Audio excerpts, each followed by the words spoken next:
Helicopter থেকে গুলি করে হত্যা করা হয়। মুক্তিযুদ্ধকালীন সময়ে একদিনে বা ২ দিনে এত পরিমাণ সাধারণ শিক্ষার্থীকে পাকিস্তানি হানাদার বাহিনীরা হত্যা করেছিল কিনা।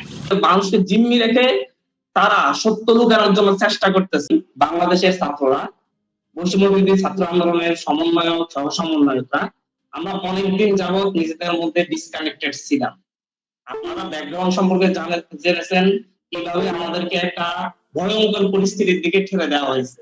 আমি আব্দুল হান্নান মাসুদ ঢাকা বিশ্ববিদ্যালয় ক্যাম্পাসে আমি একজন সমন্বয়ক হিসাবে বারবার পুলিশ প্রশাসনের সাথে, আইনশৃঙ্খলা বাহিনীর সাথে আমাদের বিভিন্ন বিষয়ে নিরাপত্তা জনিত বিভিন্ন বিষয়ে কথা হতো, তারা আমাদেরকে হেল্প করার কথা বলতো। বা ঢাকা বিশ্ববিদ্যালয় 17 তারিখ ঢাকা বিশ্ববিদ্যালয় ক্যাম্পাসে আমাকে সরলা গুলি মেরে 90টা গুলি দিয়ে আহত করা হয়, আপনারা সবাই নিউজে দেখেছেন। এরপর ঢাকা মেডিকেল হসপিটালে যখন প্রাথমিক চিকিৎসা নিতে গিয়েছি, ঢাকা মেডিকেল হসপিটালে আমাকে ভর্তি করার জন্য রেফার করা হয়েছিল, কিন্তু সেখানে ছাত্রলীগ হামলা করার জন্য আসার কারণে আমাকে সেখান থেকে বের হয়ে আসতে হয়েছিল 1 ঘন্টার মধ্যে চিকিৎসা না নিয়েই, পরিপূর্ণ চিকিৎসা। তারপর আমাকে একটা নিরাপদ জায়গায় আশ্রয় নিতে হয়েছে। আমরা আজকে হচ্ছে আপনাদের কাছে আমাদের দিকটা একটু লম্বা হবে, আমাদের কিছু কথা আছে, কিছু বিষয় আপনাদের কাছে তুলে ধরার আছে। আমরা এখন যে জায়গায় আছি, আমরা গতকালকে ডিজিএফআই, র্যাব, ডিবি তারা খেয়ে আমরা গতকালকে কোনো মতে তাদের হাত থেকে রক্ষা পেয়ে আমরা এরপরে একটা জায়গায় এখন গৃহবন্দী অবস্থার মতো আছি। সেই জায়গা থেকে আমরা আপনাদের কাছে সংবাদ সম্মেলন করতেছি। আমাদের চেহারা দেখে বুঝতে পারতেছেন আমরা কি ধরনের বিধ্বস্ত অবস্থায় আছি। কয়েকটা বিষয় আপনাদের কাছে ক্লিয়ার করতে হয়। তাদের ছবি, অস্ত্র শস্ত্র সহ আমার কাছে ছবি আছে, এখানে প্রথম আলো থেকে আমি এগুলো নিচ্ছি। প্রত্যেকটা রামদা হাতে, গুলি হাতে, শটগান হাতে চট্টগ্রাম মহানগর যুবলীগ এবং ছাত্রলীগের সদস্যরা শিক্ষার্থীদের হামলা করতেছে। আমার কাছে আছে ঢাকা বিশ্ববিদ্যালয়ে ইনামের নেতৃত্বে সন্ত্রাসী বাহিনী মহড়া দিচ্ছে। আমি প্রত্যেকটা বিষয় জাতীয় দৈনিক থেকে নিয়েছি। ঢাকা বিশ্ববিদ্যালয়ের স্মৃতি, একজন সাধারণ শিক্ষার্থীকে পায়ের নিচে ফেলে নির্মমভাবে আঘাত করা হচ্ছে ছাত্রলীগের গুন্ডা বাহিনীর সন্ত্রাসীরা। স্পষ্ট চিত্র এগুলো প্রত্যেকটা, আমি এখানে বহু চিত্র দেখাতে পারবো, আপনারাও দেখেছেন। মাননীয় প্রধানমন্ত্রী গতকালকে দাবি করেছেন যে হেলিকপ্টার দিয়ে গুলি করা হয় নাই, আগুন নিভানোর জন্য পানি ঢালা হয়েছে। যেই কয়েকজনের ব্যাপারে আমি বলেছি, একটা মেয়ে, আরেকটা নিউজ আছে আমি সেখান থেকে কিন্তু দেখাতে পারবো, পড়ার টেবিলে বসেছিল বারান্দা জানালার পাশে, সেখানে গুলি লেগে মেয়েটি নিহত হয়েছে, একটা 17 বছরের মেয়ে। ঢাকা শহরে এরকম যুদ্ধাবস্থা তৈরি করে নিরীহ সিভিল মানুষকে গুলি করার রেকর্ড আমরা শিক্ষার্থীরা ঘৃণা ভরে প্রত্যাখ্যান করছি। আমি আপনাদের কাছে একটা লিস্ট সার্ভ করব। আমি গত 36 ঘন্টায় বাংলাদেশে নিহতদের একটা তালিকা করার চেষ্টা করেছি। সেখানের মধ্যে 14 বছর থেকে শুরু করে 60 বছরের বৃদ্ধা পর্যন্ত প্রায় 266 জনের লিস্ট আমার কাছে এসেছে, যাদেরকে গুলি করে হত্যা করেছে, পুলিশের গুলিতে হত্যার শিকার হয়েছে তারা। 266 জনের লিস্ট আমি জাস্ট 36 ঘন্টায় কালেক্ট করতে পেরেছি। এই সংখ্যাটা হাজারের উপর যাবে বলে আমরা মনে করি। এই সংখ্যাটা হাজারের উপর যাবে বলে আমরা মনে করি। এই ক্ষেত্রে প্রায় 78% হচ্ছে সাধারণ শিক্ষার্থী। বাংলাদেশে আমি জানি না 71 মুক্তিযুদ্ধকালীন সময়ে একদিনে বা 2 দিনে এত পরিমাণ সাধারণ শিক্ষার্থীকে পাকিস্তানি হানাদার বাহিনীরা হত্যা করেছিল কিনা। এই জায়গায় এসে আপনাদেরকে আমি আরো যে বিষয়গুলো জানাতে চাচ্ছি, ঢাকা বিশ্ববিদ্যালয়ে গুলি করতেছিল যুবলীগের ক্যাডার, ঢাকা কলেজ ছাত্রলীগের সাবেক এক নেতা, যার ছবি, ওর নাম হচ্ছে হাসান মোল্লা। তাকে কি অ্যারেস্ট করা হয়েছে? তাকে এখন অ্যারেস্ট করা হয়নি। এই তো যতগুলো সোশ্যাল মিডিয়াতে আসছে, কাউকে অ্যারেস্ট করা হয়নি। বারবার বলা হচ্ছে মাননীয় প্রধানমন্ত্রী সহ সরকারি উচ্চ পর্যায়ের মন্ত্রীদের পক্ষ থেকে বলা হচ্ছে ছাত্ররা নাশকতার সাথে জড়িত না। ছাত্ররা যদি নাশকতার সাথে জড়িত না হয়, সারা বাংলাদেশে আজকে পর্যন্ত আমাদের কাছে যতটুকু নিউজ এসেছে, আমরা যতটা ইনফরমেশন পেয়েছি আমরা এটা আপনাদেরকে পাঠাবো। কোন থানায় কোথায় কতগুলো মামলা হয়েছে, প্রায় হাজারের উপর মামলা এবং সেখানে স্টুডেন্টকে গ্রেপ্তার করা হয়েছে প্রায় ৩,৫০০-এর বেশি। এখন যদি স্টুডেন্ট অপরাধী না হয়, কেন স্টুডেন্টকে গ্রেপ্তার করা হচ্ছে? আমাদের কাছে নিউজে আমরা জানতে পেরেছি, বিভিন্ন নিউজ মিডিয়ায় দেখেছি, শিক্ষার্থীদেরকে বাসায় বাসায় গিয়ে তুলে নিয়ে আসা হচ্ছে, হুমকি দেওয়া হচ্ছে যে হচ্ছে শিক্ষার্থীদেরকে তুলে এনে কারাগারে পাঠানো হবে। এরপর আসি মামলার ক্ষেত্রে। আমরা সমন্বয়কদের প্রায় 32 জন সমন্বয় সহ সমন্বয় কমিটি 32 জন নামে ডিজিটাল সিকিউরিটি একটা মামলা হয়েছে। শাহবাগ থানায় 11টি মামলা হয়েছে।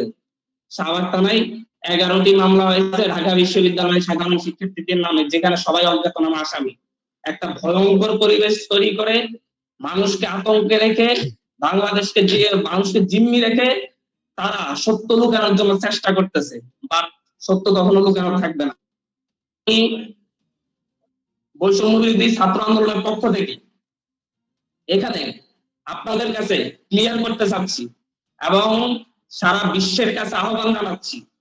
প্রথমে আমরা বিশ্ব পরিমণ্ডলের যত হিউম্যান রাইটস সংগঠন আছে, যত আন্তর্জাতিক সংস্থা আছে,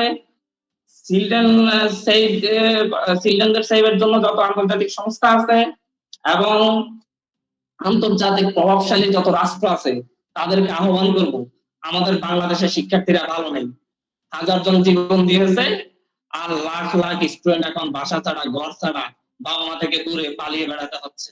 আপনারা অতি দ্রুত আমাদের নিরাপত্তার জন্য সরকারকে চাপ দিন। সরকারের উপর এই যারা ইউএন এর হেলিকপ্টার ব্যবহার করে, ইউএন এর গাড়ি ব্যবহার করে যারা শিক্ষার্থীদের উপর হামলা করেছে, তাদেরকে চিহ্নিত করে তাদের বিরুদ্ধে যেন আন্তর্জাতিক ব্যবস্থা নেওয়া হয়। প্রয়োজন আন্তর্জাতিক আদালতে এই গণহত্যার বিরুদ্ধে যেন মামলা দায়ের করা হয়। আমরা বিশ্বকে আহ্বান জানাবো যে হচ্ছে সরকারের উপর সর্বদিক থেকে পুলিশ বাহিনী, র্যাব বাহিনী যেভাবে গণহারে শিক্ষার্থীদেরকে হত্যা করেছে, তাদের বিরুদ্ধে যেন ব্যবস্থা নেওয়া হয়। আমরা আমাদের প্রবাসী ভাইদের কাছে আহ্বান জানাচ্ছি, প্রবাসী ভাইরা যারা যেখানে আছে সেখান থেকে যেন আমাদের স্টুডেন্টদের পক্ষে আওয়াজ তোলে, শিক্ষার্থীদের পক্ষে আওয়াজ তোলে।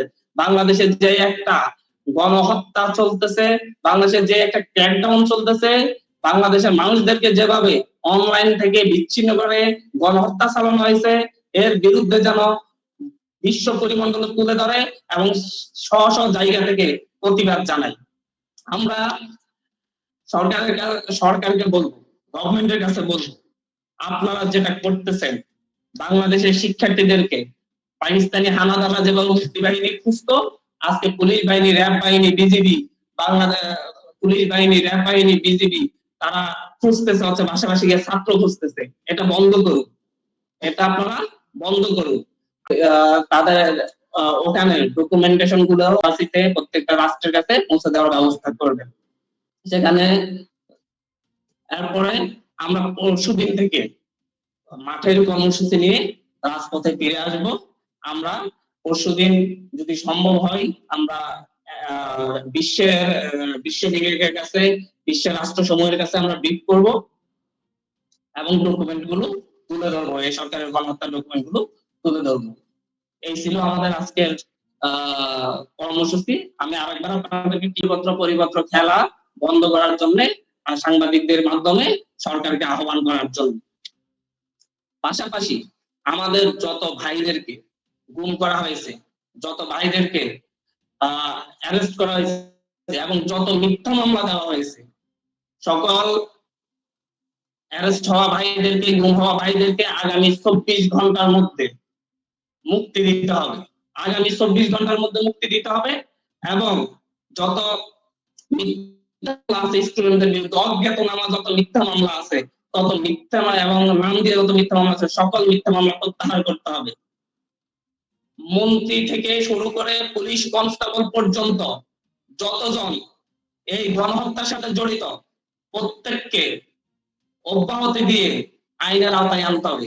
মন্ত্রী থেকে শুরু করে কনস্টেবল পর্যন্ত যতজন এই গণহত্যার সাথে জড়িত, তাদেরকে অব্যাহতি দিয়ে আইনের আওতায় আনতে হবে। আমরা 24 ঘন্টা সময় দিচ্ছি। 24 ঘন্টার মধ্যে যদি সরকার আমাদের এই দাবি পূরণ না করে, আমরা পরশুদিন থেকে শুধু বাংলা ব্লকেট নয়, আমরা বাংলা ব্লকেট কর্মসূচি পালন করেছিলাম, কমপ্লিট শাটডাউন কর্মসূচি পালন করেছিলাম, এর সাইতে আরো কঠিন কর্মসূচি নিয়ে ছাত্র সমাজ রাজপথে নামবে, আমরা এভাবে পালিয়ে থাকবো না, আমরা রাজপথে নামবো, প্রয়োজন আমাদেরকে আবু সাইদের মতো গুলি করে যেন হত্যা করা হয়। তারপর আমরা এই অবিচার থেকে, এই ভয়ঙ্কর পরিবেশ থেকে, দমবন্ধ পরিবেশ থেকে এই দেশের ছাত্র সমাজকে নিয়ে মুক্তি দিতে চাই, নিজেরা মুক্ত হতে চাই। এবং আগামী আমরা সারা দেশে অনলাইন অফলাইনে এই রাষ্ট্রীয় গণহত্যা এবং রাষ্ট্রীয় অবিচারের বিরুদ্ধে, রাষ্ট্র যন্ত্রকে ব্যবহার করে সরকারের যে অবিচার করা হয়েছে, যে সন্ত্রাস করা হয়েছে, তার প্রচার প্রচারণা তুলে ধরবো, গ্রাফিতি করব এবং দেয়াল লিখন করব। বিদেশে যারা আছে তারা